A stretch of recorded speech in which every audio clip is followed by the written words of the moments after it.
আচ্ছা, আমরা যদি একটু খুঁজে দেখি যে কোরআন ছাড়া আমরা কি বুঝতে পারতাম না, আমরা যদি একটু প্রশ্ন করি, কোরআন ছাড়া যেটা আমরা বুঝতে পারতাম না সেটা হচ্ছে ওয়াননেস অফ গড, স্রষ্টা যে একজন, এটা আমরা বুঝতে পারতাম না, ক্লিয়ারলি বুঝতে পারতাম না।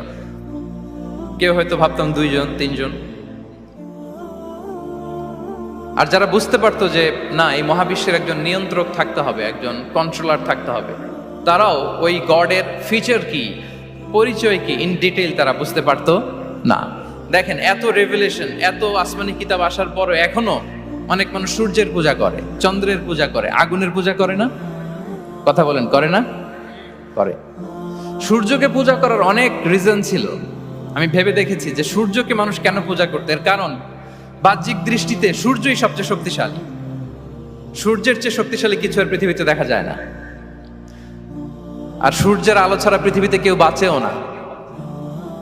মানুষের যে হার্ট অ্যাটাক করে, স্ট্রোক করে, বা আমাদের মুরব্বীদের অনেকের যে পায়ে ব্যথা, কোমরে ব্যথা, এটা কিন্তু রাতে বেশি হয়, জানেন? রাতের সাথে রোগের একটা সম্পর্ক আছে। এর কারণ রাতের বেলায় সূর্যের আলো নাই, ফলে মানুষ অসুস্থ হয় বেশি। এই কারণে প্রাচীন কাল থেকে মানুষ সূর্যের পূজা করত। আল্লাহ নবী ইব্রাহিম আলাইহিস সালাম, উনিও প্রথমে ভেবেছিলেন তারাই কি আমার রব, চাঁদই কি আমার রব, সূর্যই কি আমার রব। ভাবতে ভাবতে তিনি মহাসত্যের সন্ধান পেয়েছেন। এটা আমরা উদ্ধার করতে পারতাম না যে আসলে আমাদের স্রষ্টা কে।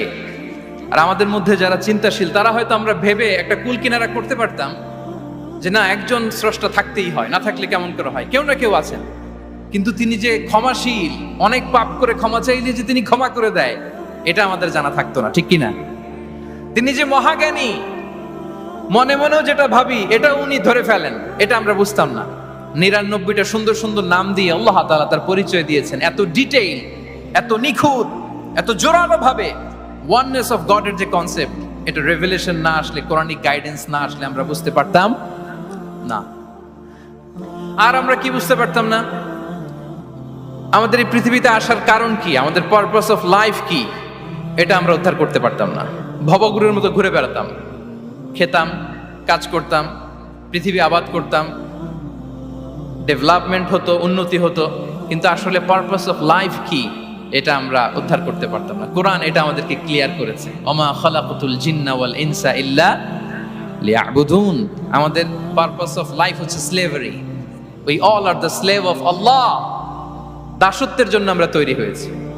আর most interestingly, life after death, এটার ব্যাপারে আমাদের ক্লিয়ার কাট কোনো ধারণা থাকতো না। এই যে আমরা এখন বাই সিকোয়েন্স জানি যে আমরা মারা যাব, এরপরে কবরের আযাব, এরপরে আল্লাহর সুপ্রিম কোর্টের কাঠ গড়ায় আমাদেরকে দাঁড়াতে হবে, এরপরে হয় জান্নাত নয় জাহান্নাম, এবং সেটা আজীবন, চিরকালের জন্য। In detail life after death সম্পর্কে আমাদের নিজেরা চিন্তা, গবেষণা, রিসার্চ করে কি এটা জানা সম্ভব ছিল? বলেন, কথা বলেন, কথা বলেন, জানা সম্ভব ছিল না। কোরআন মৃত্যুর পরের জীবনকে নিশ্চিত করেছে। এবং এই যে লাইফ আফটার ডেথ, মৃত্যু